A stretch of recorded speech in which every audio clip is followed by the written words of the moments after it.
کہاں جائے آخر بیابان ہر سو، شکستہ ہے پہلو اکیلی ہے زہرا، کہاں جائے آخر بیابان ہر سو، شکستہ ہے پہلو اکیلی ہے زہرا، رونے پا پہرا مصائب کا صحرا، اکیلی ہے زہرا۔ اعوذ باللہ السمیع العلیم من الشیطان اللعین الرجیم، بسم اللہ الرحمن الرحیم، الحمد للہ الواحد الاحد الفرد الصمد، الذی لم یلد ولم یولد ولم یکن له کفوا احد، ثم الصلاة والسلام وتحیۃ والاکرام علی النبی الامی المکی المدنی الہاشمی القرشی المطلبی، مولانا و مقتدانا و نبینا و شفیع ذنوبنا و طبیب نفوسنا و حبیب الہ العالمین بالقاسم محمد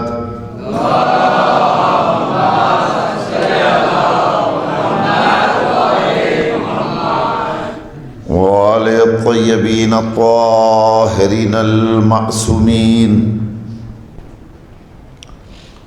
ولعنۃ اللہ علی اعدائہم وقاتلیہم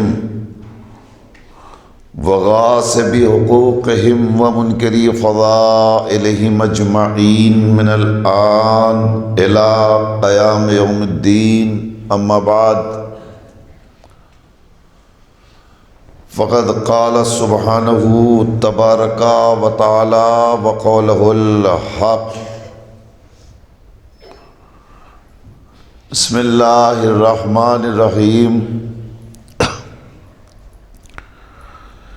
انا اعطیناک الکوثر فصل لربک وانحر انا شانئک هو الابتر۔ صلوات پڑھ دے بر محمد و آل محمد۔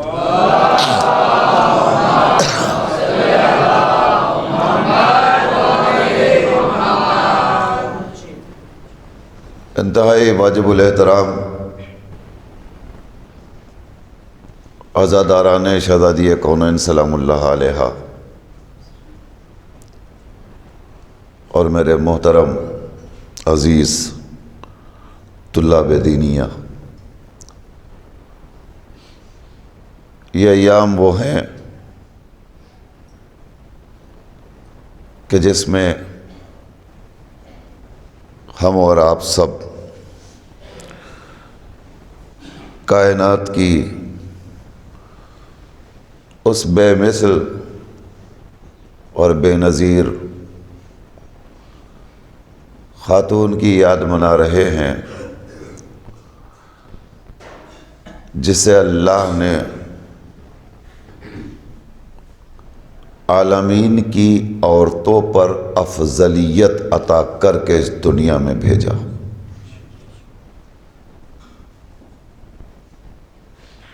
کل تک یہ سلسلہ محدود تھا،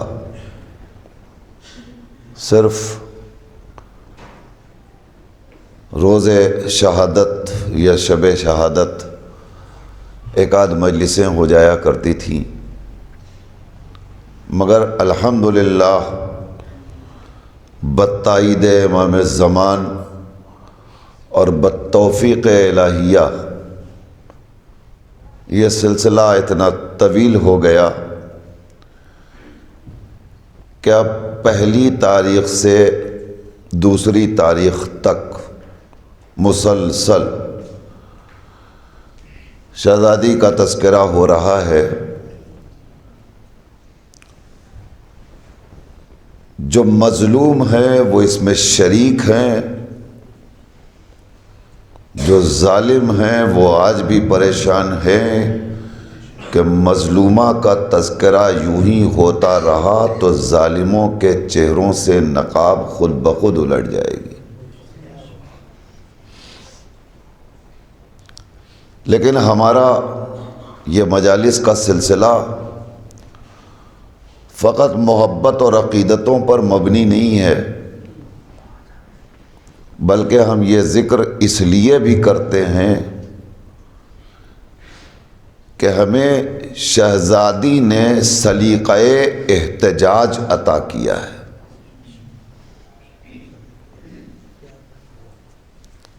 بی بی نے خود اپنی حیات طیبہ میں دربار خلافت میں جا کے احتجاج درج کر کے رہتی دنیا تک کے محبوں کو احتجاج کا سلیقہ عطا کر دیا. اور ہمیں یہ احتجاج کا جو قانون فرش ازا کے تحت ملا ہے، یہ اسی بطول کی دلیر بیٹی زینب کا عظیم کارنامہ ہے. شہزادی زینب سلام اللہ علیہا نے جب اسیری کے بعد رہائی کا پروانہ ملا تو دستور تو یہی ہے نا کہ جب قیدی رہائی پاتے ہیں تو وہ 1 منٹ کے لیے بھی قید خانے کے آس پاس رکنے کو تیار نہیں ہوتے، بلکہ کہتے ہیں جلدی سے یہاں سے آگے بڑھو، باقی باتیں آگے چل کے بیان ہوں گی، مگر یہاں اب ایک پل بھی نہیں ٹھہرا جا سکتا، کیا پتہ کوئی نیا قانون آ جائے. لہذا قید خانے سے رہائی پاتے ہی قیدی فوراً اپنے وطن کی راہ اختیار کرتے ہیں، مگر شہزادی زینب کی دوربینی کو لاکھوں سلام. جس وقت پروانہ رہائی ملا تو شہزادی کو چاہیے تھا، کہتی بیٹے سید سجاد رہائی مل گئی ہے تو اب جلدی سے وطن کو ہم کوچ کرتے ہیں. نہیں، کہا سید سجاد کیا ہوا؟ کہا پھوپھی اماں ہمیں رہائی کا پروانہ مل گیا. تو آواز دی جس نے ہم پر اتنا رحم کیا اس سے کہو اگر رہائی دے ہی رہا ہے تو پہلے ایک حجرہ خالی کروا دے تاکہ ہم اپنے شہیدوں کی یاد تو برپا کر سکیں. یہ شہزادی شہیدوں کی یاد برپا کرنے کے لیے یزید کا محل کیوں مانگ رہی ہیں؟ توجہ فرمائیے گا. بھئی شہیدوں کی یاد برپا کرنا تھا تو شہزادی اپنے وطن جاتی تو وہاں بھی شہیدوں کی یاد برپا کی جا سکتی تھی، کہیں اور راستے میں خیمہ نصب کر کے بھی شہیدوں کی یاد برپا کی جا سکتی تھی، مگر شہزادی نے کہا نہیں، جلدی سے اس سے کہو اب اتنی مہربانی کر ہی رہا ہے تو پہلے ایک حجرہ خالی کروا دے تاکہ ہم اپنے شہیدوں کی یاد برپا کر سکیں. بی بی بتانا چاہتی تھی یاد رکھو ہم پہلے مجلس برپا کر تو لیں تب ہمارے مشن کو تم سمجھ پاؤ گے کہ ہم کون سا مشن لے کر آگے بڑھ رہے ہیں. نتیجہ یہ ہوا کہ دنیا نے دیکھ لیا کہ جس قید خانے میں، جس شام میں بنی ہاشم کو قیدی بنا کر رکھا گیا تھا اور جہاں چیخ چیخ کے آواز دی جا رہی تھی تماش بینو آؤ تماشا دیکھو، اسی شام میں اسی یزید کے محل میں فرش عزائے حسین بچھا کر زینب نے پہلے انہی لوگوں کے گھروں کی خواتین کو بلا کر اپنی مظلومیت کی داستان سنا کر بتایا کہ ہم جا تو رہے ہیں مگر تمہیں یہ بتا کے جا رہے ہیں کہ پہچان لو ظالم کون ہے، مظلوم کون ہے. ایک صلوات ارشاد فرما دے بر محمد و آل محمد.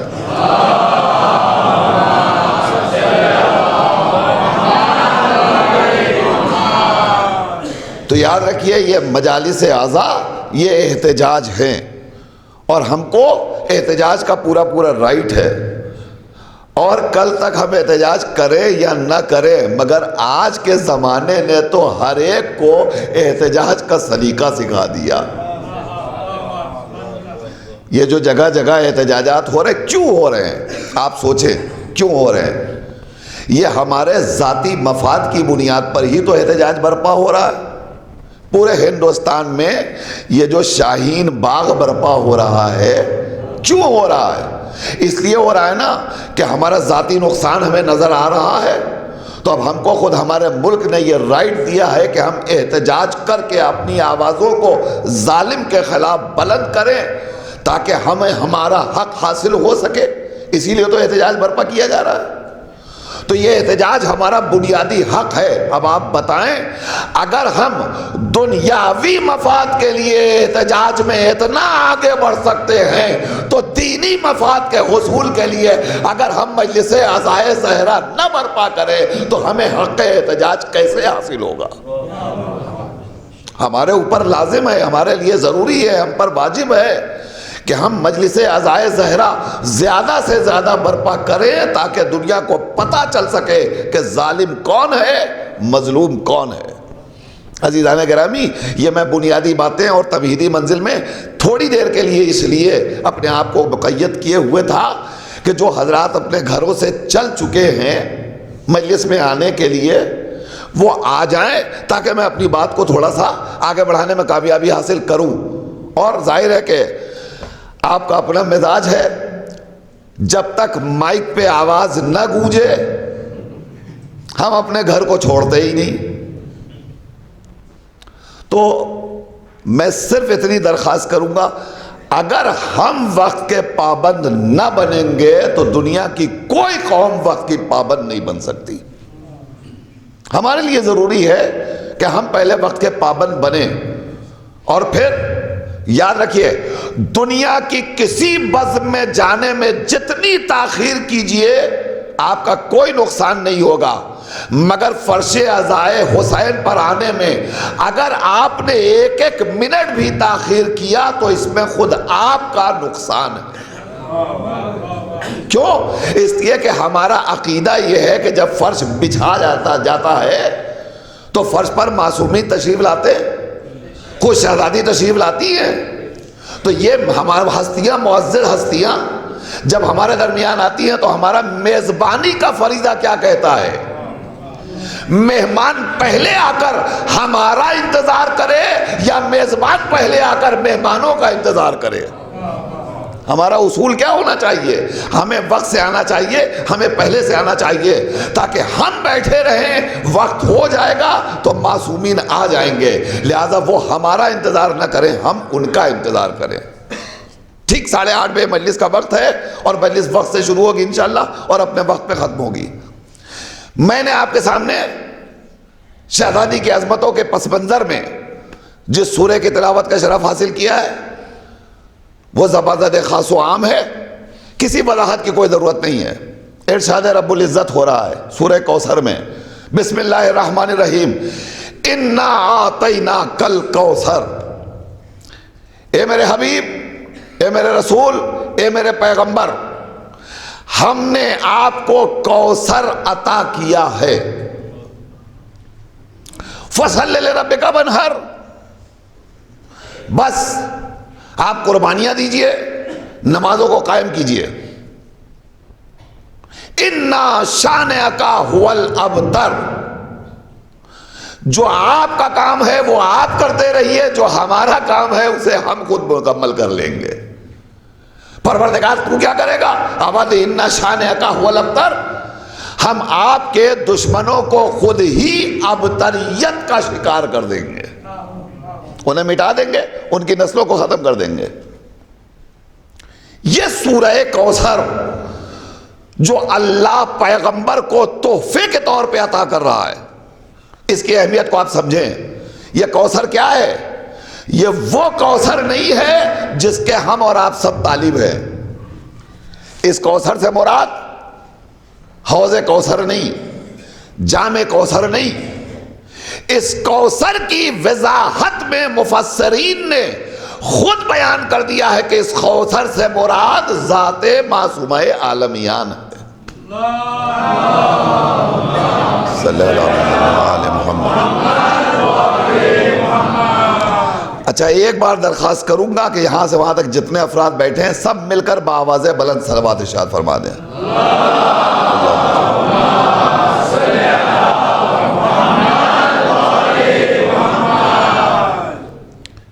یہ سورہ شہزادی کی شان میں نازل ہوا اور اللہ نے اپنے حبیب سے کہا انا اعطیناک الکوثر، پیغمبر ہم نے آپ کو کوثر عطا کیا. کب کہا، کیوں کہا، تھوڑا سا اس کے پس منظر میں چلیے پھر آگے بات بڑھتی ہے. عرب کا وہ زمانہ جہاں انسانیت اتنی پستی میں گر چکی تھی کہ لوگوں نے اپنے بنائے ہوئے خداؤں کی پرستش شروع کر کے حقیقی خدا کو فراموش کر رکھا تھا. نہیں، اگلا جملہ دے دوں آپ کے محظوظ ہونے کے لیے، طلبہ موجود ہیں. جہاں مزاج یہ ہو کہ قدم قدم پر بندوں نے اپنے خدا خود بنا رکھے تھے. ہائے ہائے، توجہ فرمائیے. یعنی خدا کا کام ہے مخلوق کو خلق کرنا، مگر وہ ماحول وہ تھا کہ جہاں بندے خدا بنا رہے تھے، خدا بندے نہیں خلق کر رہا تھا. اور بناتے بناتے مزاج اتنا پستی میں جا چکا تھا کہ جنہوں نے اپنے بنائے ہوئے خداؤں کو پرستش کا ذریعہ بنا رکھا تھا، وہ بناتے بناتے خود اتنے خدا خور ہو چکے تھے، اس کا لطف طلبہ لیں گے انشاءاللہ. اتنے خدا خور ہو چکے تھے کہ جسے خود خدا بنا کر اپنے ساتھ رکھتے تھے، جب بھوک لگتی تھی تو انہی کو نکال نکال کے کھانے لگتے تھے. یعنی وہ سماج، وہ معاشرہ جو خدا خور ہو چکا تھا.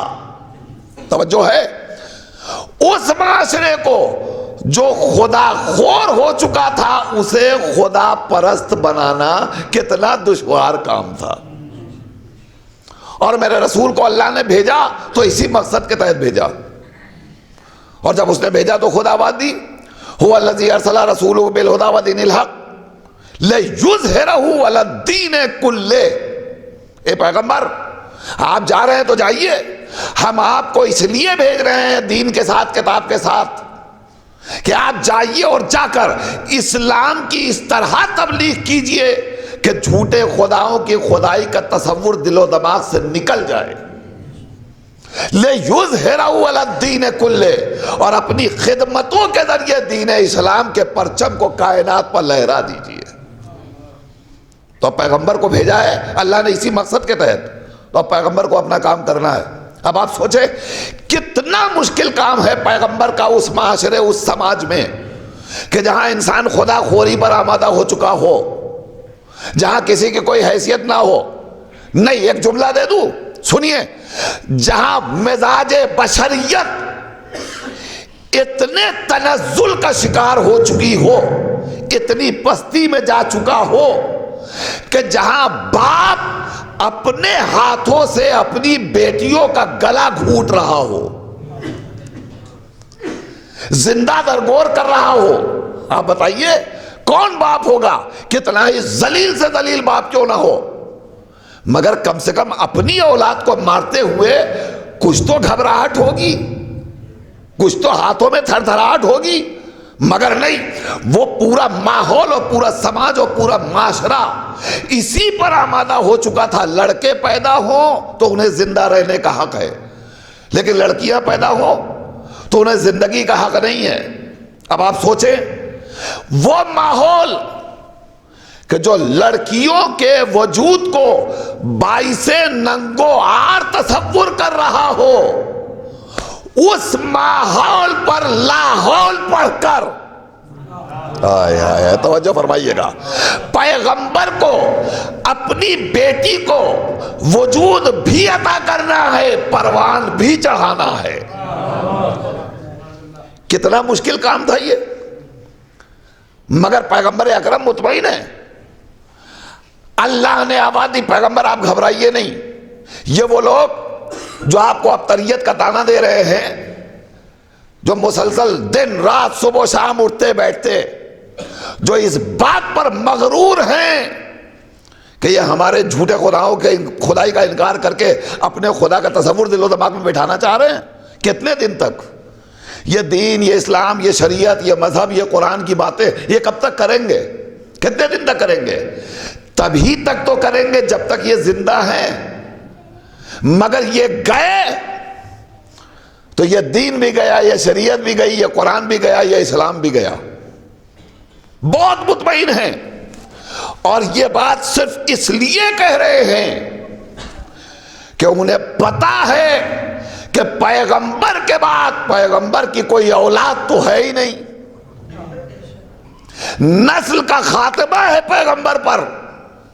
لہذا جب یہ جائیں گے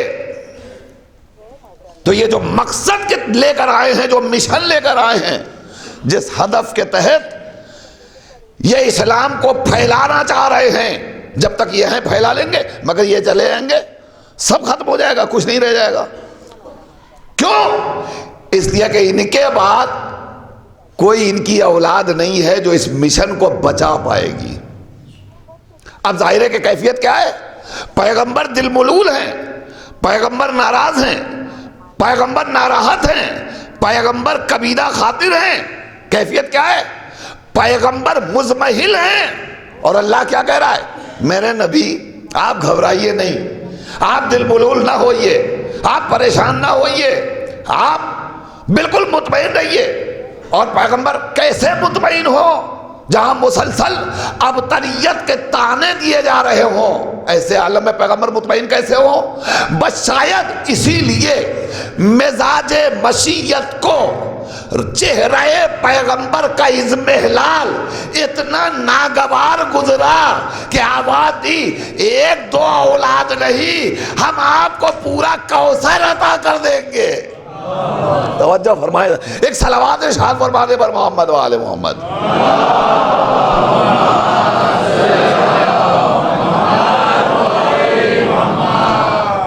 ہم آپ کو کوثر عطا کر دیں گے، نسل کثیر عطا کریں گے. ان کی نسلیں خود ابتر ہو جائیں گی، ختم ہو جائیں گے، ان کا وجود مٹ جائے گا. مگر آپ ملول نہ ہوئیے، پریشان نہ ہوئیے، ہم آپ کو کوثر عطا کر رہے ہیں. اور پیغمبر کو اللہ نے کوثر عطا کیا. توجہ فرما رہے ہیں آپ؟ یہ کوثر نہیں عطا کر رہے ہیں، یہ بیٹی کے ذریعے نسل کثیر عطا کر رہا ہے پروردگار. پیغمبر آپ گھبرائیے نہیں، آپ کی نسل کی ضمانت تو ہم لیتے ہیں.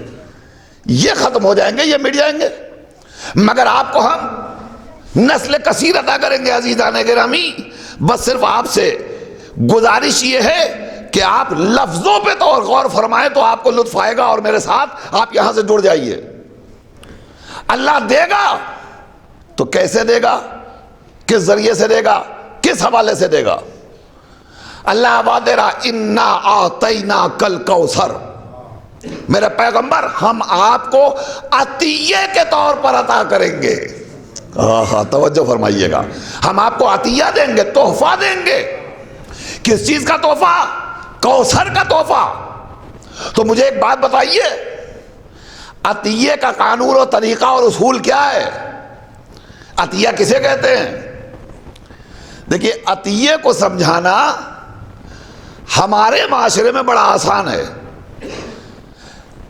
جب ہم عزاداری کے لیے رسید چھپواتے ہیں تو اس رسید پر لکھتے ہیں زر عطیہ. یہی تو لکھا ہوتا ہے. یا آپ گجراتی میں لکھتے ہیں وہ ایک الگ بات ہے، فونٹ بدلتا ہے، مطلب نہیں بدلتا. زر عطیہ یہ آپ لکھتے ہیں نا. تو اب آپ نے کبھی دیکھا ہے رسید چھپوا کے اپنے گھر میں بیٹھے رہیے تو کیا عطیہ آپ کو مل جائے گا؟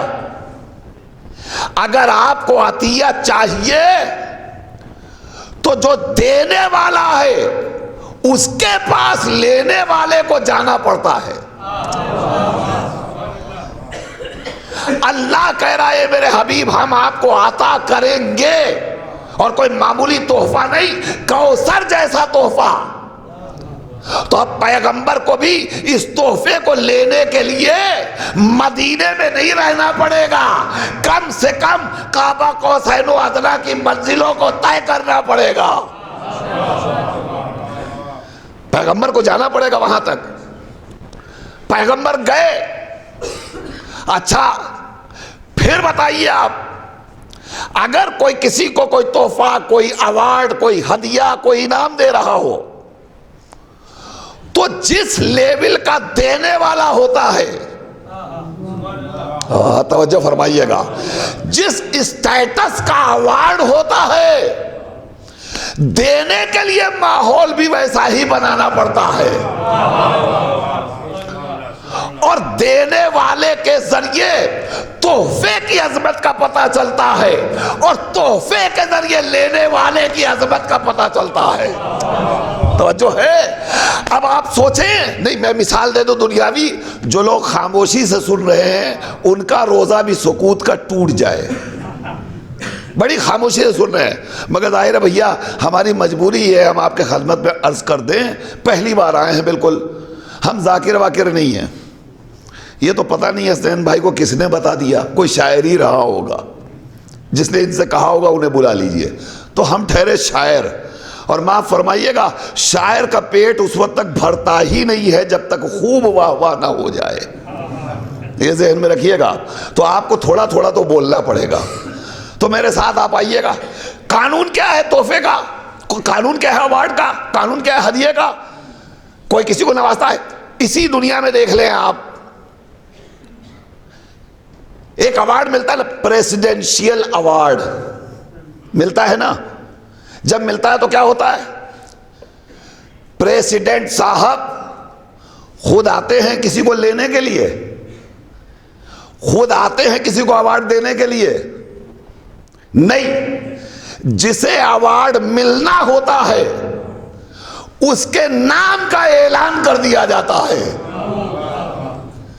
اور پھر لینے والا خود جاتا ہے، اور اب جسے ایوارڈ ملتا ہے وہ بھی ایرا غیرہ تو ہوتا نہیں، وہ کسی نہ کسی اسٹیٹس پر فائز ہوتا ہے، کسی عظمت اور کسی منزلت پر فائز ہوتا ہے، وہ لیتا ہے، اور جب لینا ہو اور اس کا نام ڈکلیئرڈ ہو جائے، خالی توجہ فرمائیے گا، صرف نام ڈکلیئرڈ ہو جائے کہ انہیں اس مرتبہ، ایک صلوات ارشاد فرما دیجیے آپ،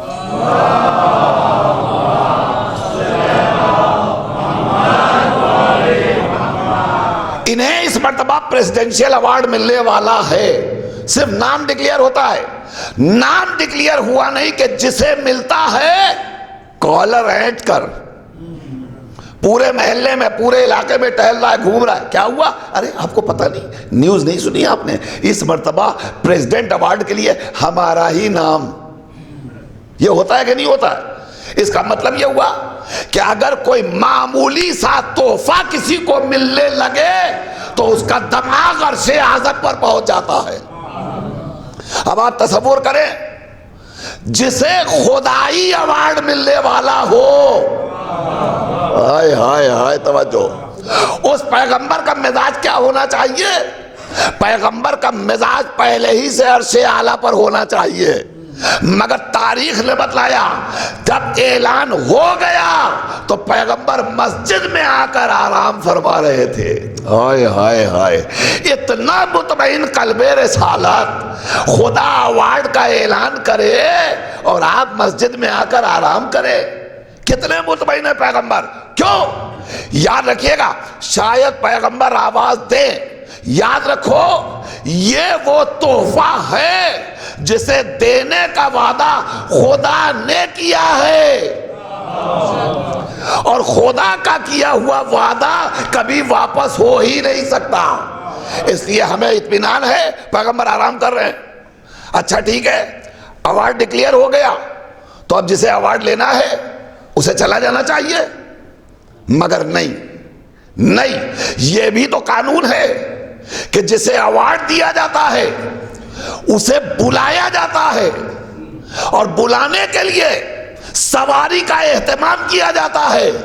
ہاں توجہ فرمائیے گا بھائی، اب سواری کا اہتمام چیک کی صورت میں کر دیا جاتا ہے، مگر کیا جاتا ہے نا، سواری کا اہتمام کیا جاتا ہے، اس کے ٹھہرنے کا انتظام کیا جاتا ہے، پھر پورا ماحول بنایا جاتا ہے، اس کے بعد لوگوں کے درمیان ایوارڈ پیش کیا جاتا ہے۔ اب جہاں ایوارڈ دینے والا خدا ہو، ہائے ہائے ہائے، لینے والا پیغمبر ہو، کم سے کم ماحول ایسا تو ہو کہ جہاں معصوم فرشتے انبیاء موجود ہو، ایسا ماحول تو ہو جہاں معصوم فرشتے اور انبیاء موجود ہوں۔ ایسے ماحول میں پیغمبر کو ایوارڈ ملے گا، مگر کیا پیغمبر خود چلے جائیں؟ کہ نہیں، پھر کیا ہوگا؟ کہ ہم انتظام کریں گے سواری کا۔ میرے پیغمبر آپ مطمئن رہیے، ہم سواری کا انتظام کریں گے۔ سواری کا انتظام پروردگار نے کیا، سواری آئی، پیغمبر آرام فرما رہے ہیں، اب کہیے سواری سے اٹھا دے پیغمبر کو، ہائے ہائے ہائے توجہ، پیغمبر کو اٹھا دے؟ کہ نہیں، پھر کیا ہوا؟ کہ پیغمبر آرام کر رہے ہو تو سواری پروردگار کی بھیجی ہوئی کیوں نہ ہو، مگر پیغمبر کے آرام میں خلل نہیں واقع ہو سکتا۔ یہ تو تاریخ نے بتلا دیا کہ پیغمبر کے آرام میں خلل نہیں واقع ہو سکتا، سواری اللہ کی بھیجی ہوئی ہو تو بھی۔ اب تو فرق پہچان لے دنیا، سواری اور ہوتی ہے، سوار اور ہوتے ہیں۔ صلوات پڑھ دے پر محمد و آل محمد۔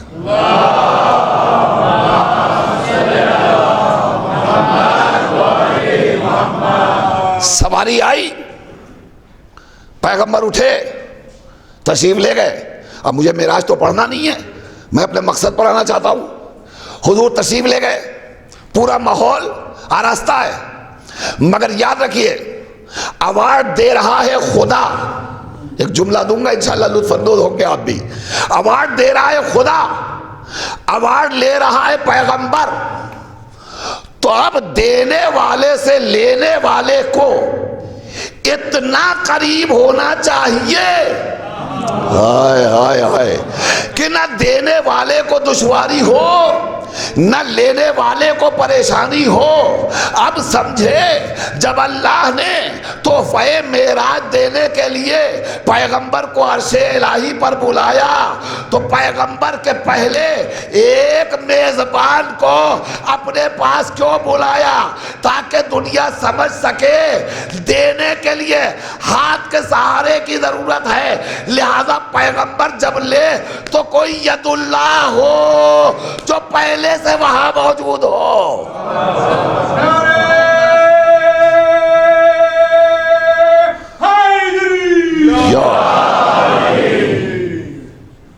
اور اتنا ہونا چاہیے کہ دینے والا دے، لینے والا لے، تو فاصلہ صرف ایک ہاتھ کا ہونا چاہیے، اس سے زیادہ فاصلہ نہیں ہونا چاہیے۔ اب یہ فاصلہ ختم ہو گیا، تحفہ ملا، پیغمبر نے لیا، اور یہ تحفہ لے کر پیغمبر تشریف لائے۔ جب زمین پر آئے تو یہ وہی تحفہ تھا جسے پیغمبر نے تناول فرمایا، اور تناول فرمانے کے بعد وجود فاطمہ عالم میں آیا۔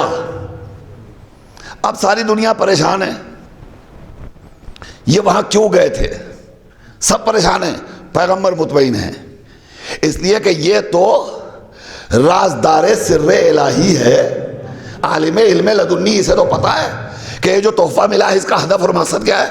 لہذا پیغمبر وہ تحفہ لے کر زمین پر آئے، اور آنے کے بعد تناول فرمایا۔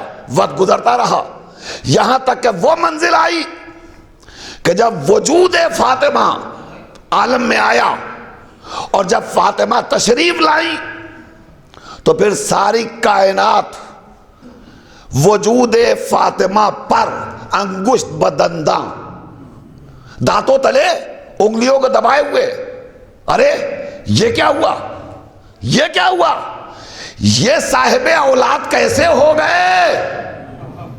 ہم تو مطمئن تھے کہ ان کی اولاد تو کوئی ہے ہی نہیں، نسل تو ابتر ہو گئی، دین کا سلسلہ منقطع ہو جائے گا، مگر یہ کیا ہوا؟ پھر تھوڑی دیر کے بعد اپنے آپ کو خود ہی یہ کہہ کر سہارا دے دیا، کوئی بات نہیں، نسل بیٹوں سے چلتی ہے، بیٹی سے تھوڑی چلتی ہے۔ ہائے ہائے توجہ فرمائیے گا. نسل بیٹوں سے نہیں چلتی, بیٹوں سے چلتی ہے, بیٹی سے نہیں چلتی.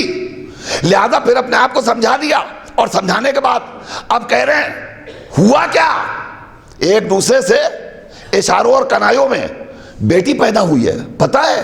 کہنے لگے ہاں, کہ دیکھو اب کیا کرتے ہیں. اور لوگ دیکھنے لگے. دیکھا پیغمبر کے چہرے پہ مسکراہٹ, حشاش بشاش چہرہ, بڑا مطمئن قلب رسالت, اتنے مطمئن. اب جو چیمے گوئیاں کر رہے تھے آپس میں, انہوں نے ایک مرتبہ لب کشائی کی ہمت اور جرأت کی, اور کرنے کے بعد کہتے یا نبی اللہ بیٹی پیدا ہوئی. کہاں, کیوں؟ کہنے لگا وہ آپ کو تو پتا ہے کہ ہمارے سماج اور ہمارے معاشرے میں بیٹیوں کا وجود باعث ننگو آر سمجھا جاتا ہے, اور آپ کیا بیٹی پیدا ہوئی؟ ہم تو بیٹی کو زندہ ہی نہیں رہنے دیتے, ہم تو بیٹی کو سماج میں جینے کا حق ہی نہیں دیتے, ہم تو مار دیتے ہیں. پیغمبر خاموش. کہ یا نبی اللہ آپ اس محبت کو گلے کیوں لگا رہے ہیں؟ شاید نبی آواز یاد رکھو, دنیا کو بیٹیاں مانگنے پر ملا کرتی ہیں. ہائے ہائے ہائے توجہ فرمائیے گا. دنیا کی بیٹیاں وہ ہوتی ہیں جو مانگ کر ملا کرتی ہیں. فاطمہ مانگی ہوئی بیٹی نہیں ہے, اللہ کی دی ہوئی بیٹی ہے. اللہ اکبر. ہاتھوں کو بلند کر کے اللہ اکبر. یا رسول اللہ, یا رسول اللہ.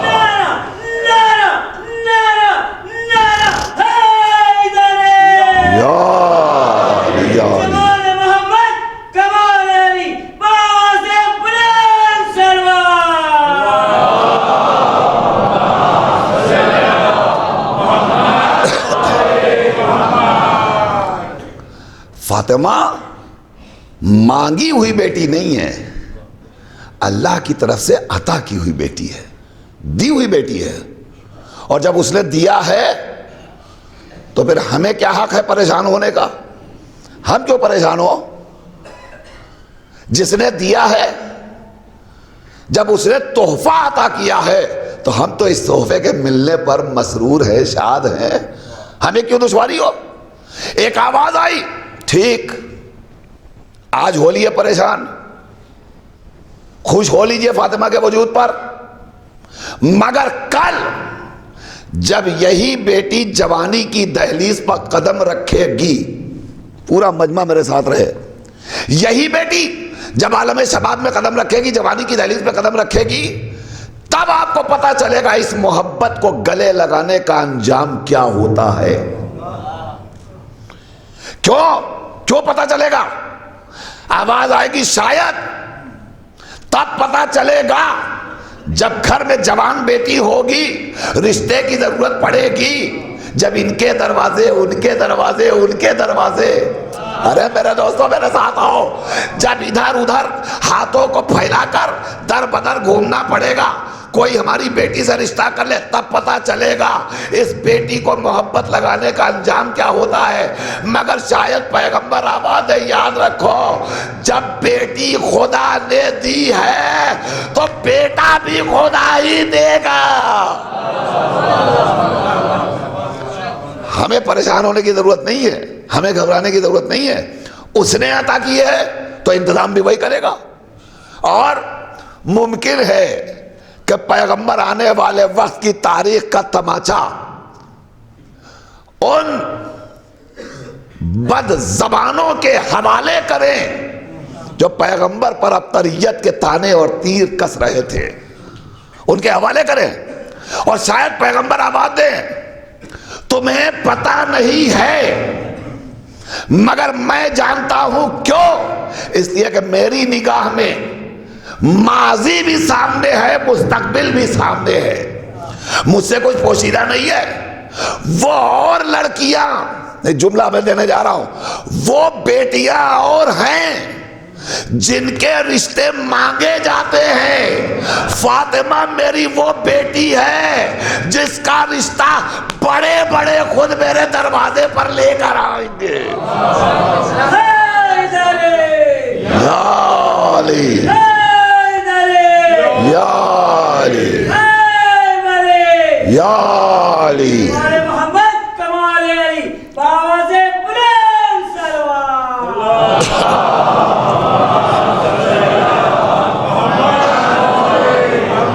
تم فاطمہ کو عام بیٹی نہ سمجھو، فاطمہ کو معمولی بیٹی تصور نہ کرو، فاطمہ اللہ کا دیا ہوا تحفہ ہے۔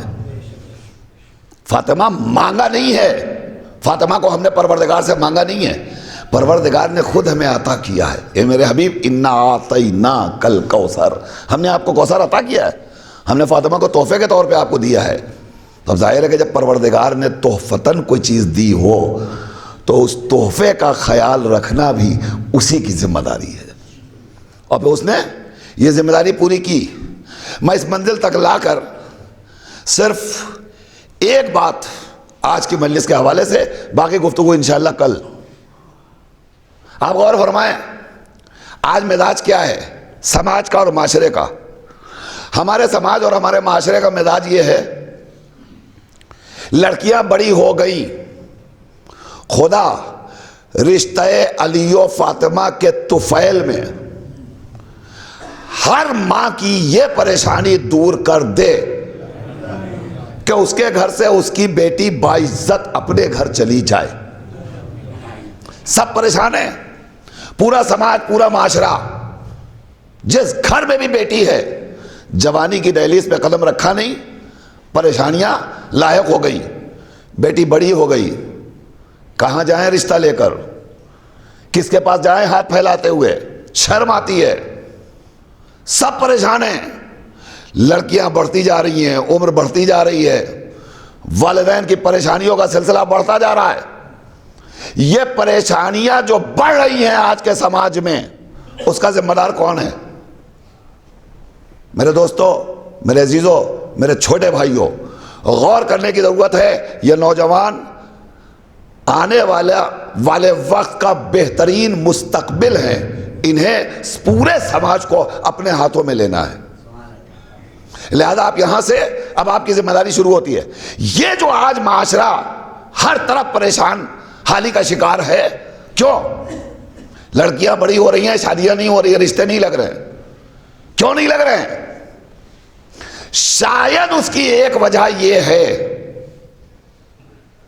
کہ صاحب لڑکی بڑی ہو گئی، مگر جہاں جائیے اگر کسی کو اللہ نے صاحب اولاد کر دیا اور اسے بیٹے والا بنا دیا، بڑی معذرت کے ساتھ جو مشاہدات ہیں وہ میں آپ کے حوالے کر رہا ہوں، اگر کسی نے کسی کو بیٹا عطا کر دیا، اب تو دماغ عرش الہی پر ہے۔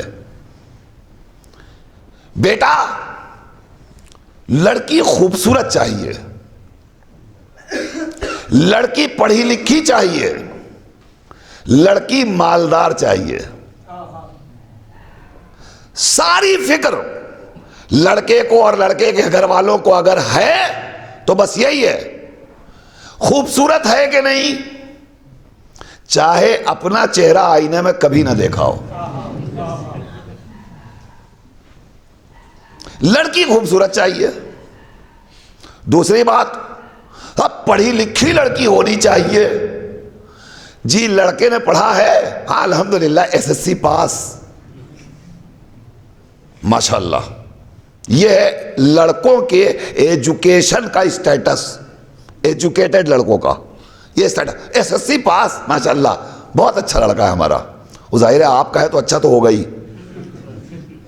کس کی مجال ہے جو آپ کے بیٹے کو خراب کہہ دے، بہت اچھا ہے۔ تیسری، گھر بڑا ہونا چاہیے، مالدار ہونا چاہیے، تاکہ جو کچھ ہمارے دروازے پر نہیں ہے شادی کے بعد وہ سب نظر آئے۔ یہ پریشانیاں ہیں کہ نہیں؟ یہ ماحول اور یہ مزاج ہے کہ نہیں؟ عزیزان گرامی یاد رکھیے، دو ہی باتیں ہیں، یا تو اپنے آپ کو اہل بیت کا غلام اور کنیز کہنا چھوڑ دیجئے۔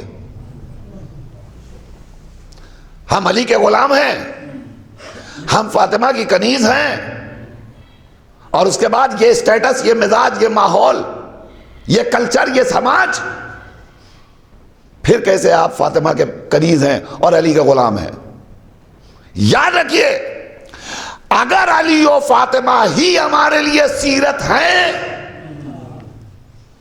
تو پھر علی و فاطمہ کی زندگی میں شادی ہوئی کہ نہیں ہوئی؟ اگر ہوئی ہے تو ذرا اس شادی کی تاریخ پڑھیے کہ کیسے ہوئی۔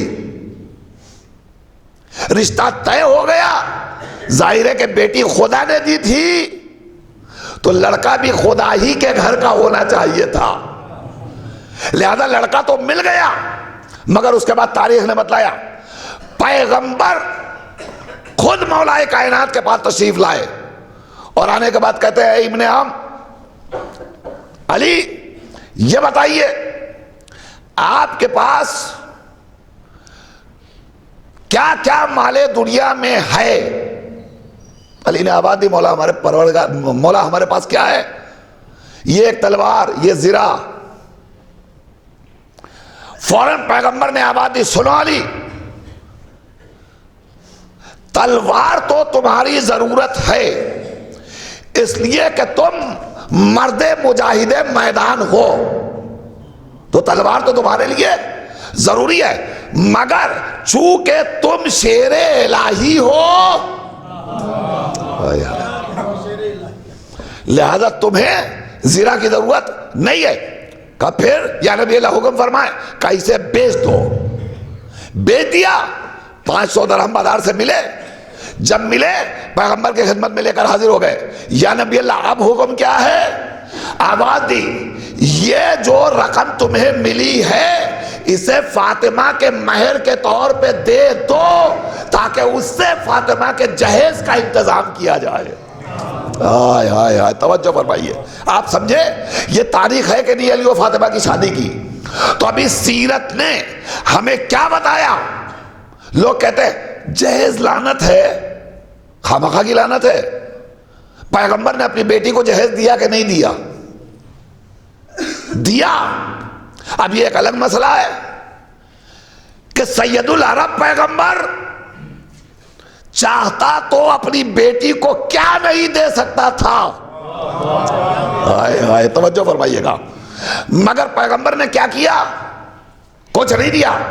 کہا علی پہلے رقم مہر کی ادا کرو، اور جو رقم دی اس سے جہیز کا سامان خریدا، خرید کر فاطمہ کے حوالے کیا۔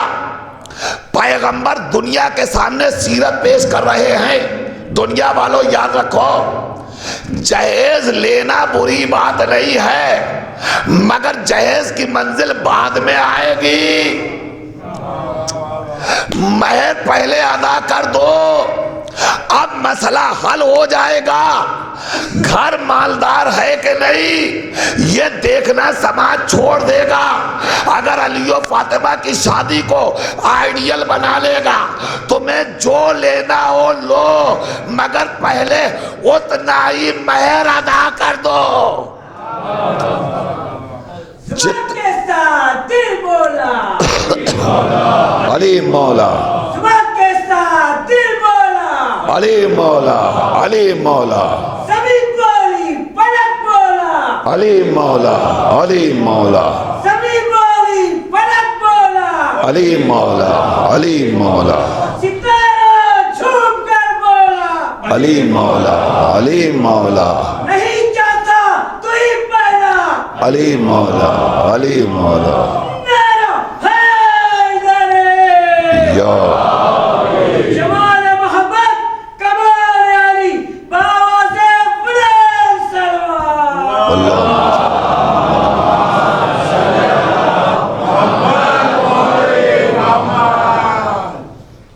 کوئی دشواری نہیں ہے، پیغمبر جو چاہتے اپنی بیٹی کو جہیز کے طور پر دے سکتے تھے۔ آج ہم مالدار ہیں تو ہم نے جہیز کا انبار لگا دیا۔ ہم نے کبھی سوچا کہ یہ جو معاشرہ ہم تشکیل دے رہے ہیں اپنے بڑپن کی بنیاد پر،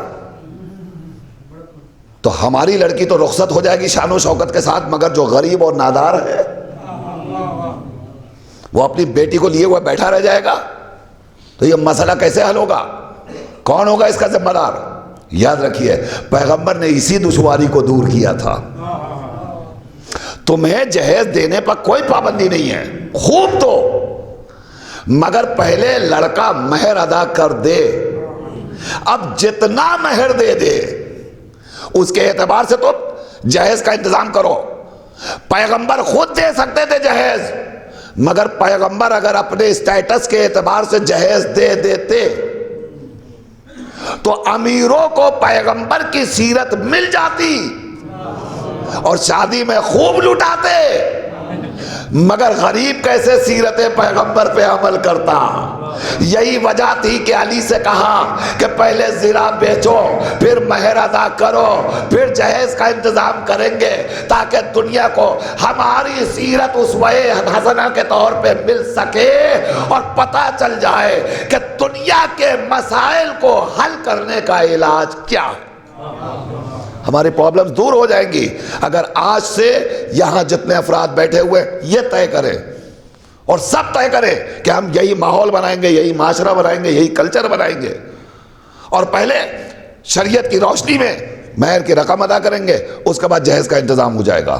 یقیناً اگر شرعی شادیاں ہونے لگیں گی سارے مسائل، سارے پرابلمز اپنے آپ سالو ہو جائیں گے.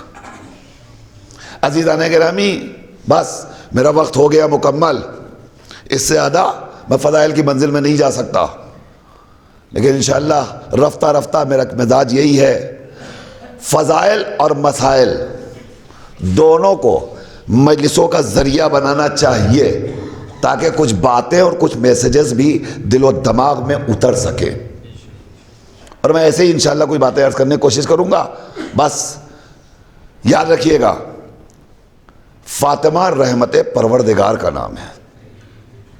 پیغمبر مطمئن ہے، پیغمبر کو گھبرانے کی ضرورت نہیں ہے. ہر باب ازا کچھ فطرت کے بھی تقاضے ہوتے ہیں. پیغمبر کبھی نہیں پریشان ہوئے، فاطمہ کو لے کر پیغمبر کبھی پریشان نہیں ہوئے، مگر آخر مامتا کا بھی تو کچھ تقاضا ہوتا ہے، باپ کی شفقتوں کا بھی تو کچھ تقاضا ہوتا ہے. پیغمبر باپ بھی تو تھے. شاید یہی وجہ تھی کہ سرکار ختمی مرتبت کو بحیثیت باپ اس بات کا بھرپور احساس تھا کہ ہمارے جانے کے بعد فاطمہ پر کیا گزرے گی. یہی وجہ تھی کہ سرکار ختمی مرتبت نے اپنی حیات طیبہ میں ارشاد فرمایا فاطمۃ بضعۃ منی من آذاہا فقد آذانی. جس نے فاطمہ کو ستایا اس نے مجھے ستایا. یہ پیغمبر زندگی میں کہہ کے گئے تھے. اس کا مطلب یہ ہوا کہ نبی کریم نگاہ رسالت سے دیکھ رہے تھے کہ ہمارے جانے کے بعد ہماری بیٹی پر کیا گزرے گی. جزاکم اللہ خیر الجزا. میں نے ابھی مصائب پڑھا نہیں مگر آپ کی آنکھوں میں آنسو آ گئے، آپ رونے پہ آمادہ ہو گئے. یقیناً زہرا جیسی مظلومہ کی مظلومیت کا حق یہی ہے. مصائب بیان کرنے کی ضرورت نہیں ہے، احساس کر لیا جائے خود بخود دل رونے لگتا ہے. ممکن نہیں ہے شہزادی کا چاہنے والا ہو آنکھوں سے آنسو نہ نکلے، دل ملول نہ ہو، غمزدہ نہ ہو، رنجیدہ نہ ہو نہیں سکتا. ارباب اعضاء یہ باپ کی شفقت تھی جنہیں احساس تھا کہ ہمارے جانے کے بعد ہماری بیٹی کے ساتھ کیا سلوک ہوگا. اور تاریخ نے بتلایا ایسا ہی منظر جب فاطمہ کی ماں ام المومنین حضرت خدیجہ اس دنیا سے رخصت ہو رہی تھی. جب آخری وقت آیا سرکار ختمی مرتبت جناب ام المومنین حضرت خدیجہ کے سرانے تشریف فرمائے. جناب خدیجہ نے کچھ وصیتیں کی اور کرنے کے بعد ایک مرتبہ زار و قطار رونے لگی. رونے والوں میں رونے کے لیے ایک جملہ دے رہا ہوں. جناب خدیجہ الکبریٰ زار و قطار رونے لگی. پیغمبر نے خدیجہ کا ہاتھ اپنے ہاتھوں میں لیا اور لینے کے بعد پوچھا خدیجہ اتنی بے قراری کیوں ہے؟ تو ایک مرتبہ شہزادی کہتی ہیں مجھے جو کچھ آپ سے کہنا تھا میں کہہ چکی، مگر ایک بات کہتے ہوئے میرا دل رو رہا ہے. نبی کریم کہتی ہیں جلد عرض کیجئے کیا کہنا چاہتی ہیں آپ، کیوں گھبرا رہی ہیں؟ میں ہوں نا. تو ایک مرتبہ فاطمہ کو قریب بلایا اشارے سے، اور جب قریب آئی تو فاطمہ کا ہاتھ لے کر پیغمبر کے ہاتھوں میں دیا اور دینے کے بعد کہا میں تو چلی جاؤں گی مگر نبی کریم میری بیٹی زہرا کا خیال رکھیے گا. ایسا نہ ہو کہ کوئی میرے بعد فاطمہ کو کوئی اذیت دے، کوئی تکلیف دے، کوئی ایذا پہنچائے. اللہ یہ ماں کی ممتا تھی جو جناب خدیجہ کو آخری وقت میں تڑپا رہی تھی. میرا دل کہتا ہے خدیجہ تو باطمینان پیغمبر کے حوالے کر کے چلی گئی، مگر اے ام المومنین آپ کو یہ نہیں پتا کہ جب تک پیغمبر رہیں گے فاطمہ کا مکمل خیال رکھیں گے، مگر جب پیغمبر چلے جائیں گے تو پھر یہی فاطمہ ہوگی جسے مرثیہ پڑھنا پڑے گا. صبت الایام سرنا لیالیا. اے بابا آپ کے بعد مجھ پر وہ مصیبتیں پڑی، اگر دن پہ پڑتی تو مثل شب تاریک ہو جاتے. اللہ اکبر. اے شہزادی آپ چلی گئی، مگر آپ کے جانے کے بعد فاطمہ کا حال کیا ہوا آپ کو اندازہ نہیں ہے. روایت کہتی ہے کہ شہزادی زہرا اپنے باپ کے فراق کو برداشت نہ کر پائی. مسلسل گریا، مسلسل آنسو، مسلسل فریاد. ہائے بابا رونے والوں، اتنا بڑا مجمع شہزادی کے نام پہ گریا کر رہا ہے نا، رو رہا ہے نا. آپ پہ رونے پہ کوئی پابندی تو نہیں ہے، مگر سوچئے زہرا کتنی مظلومہ تھی. نبی جیسا باپ رخصت ہو جائے اور جب زہرا اپنے باپ کے لیے رونا چاہے تو لوگ کہتے تھے علی فاطمہ سے کہیے یا دن میں رویا کرے یا رات میں رویا کرے، ان کے رونے سے ہمارے آرام میں خلل واقع ہوتا ہے. جزاکم اللہ خیر الجزا. خدا سلامت رکھے. میری آواز جہاں جہاں جا رہی ہے بس آخری 2 جملے حق مجلس ادا ہو گیا. اگر ایک مومن کی آنکھ میں آنسو کا ایک قطرہ بھی آ گیا سب کی نجات کا سبب بن جائے گا. رونے والوں، روایت کہتی ہے کہ فاطمہ روتی تھی. لوگ کہتے ہیں علی فاطمہ سے کہیے کہ کم رویا کرے، ان کے رونے سے ہمیں خلل پہنچتا ہے، ہم آرام نہیں کر پاتے. ایک مرتبہ علی آئے اور آ کر کہتے ہیں اے فاطمہ لوگ کہہ رہے ہیں کہ کم رویا کیجئے.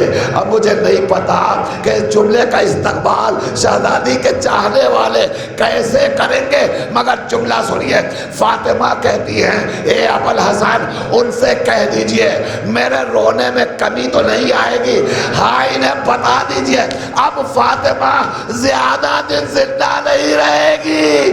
جزاک اللہ جزاک اللہ جزاک اللہ. خدا آوازوں پہ رحمت نازل فرمائے. بس ختم کر رہا ہوں میں مجلس. رونے والوں ایسے ہی روتے آنا اور گریے کا حق ادا کر دینا. شہزادی کہتی ہے اب میں زیادہ دن زندہ نہیں رہوں گی.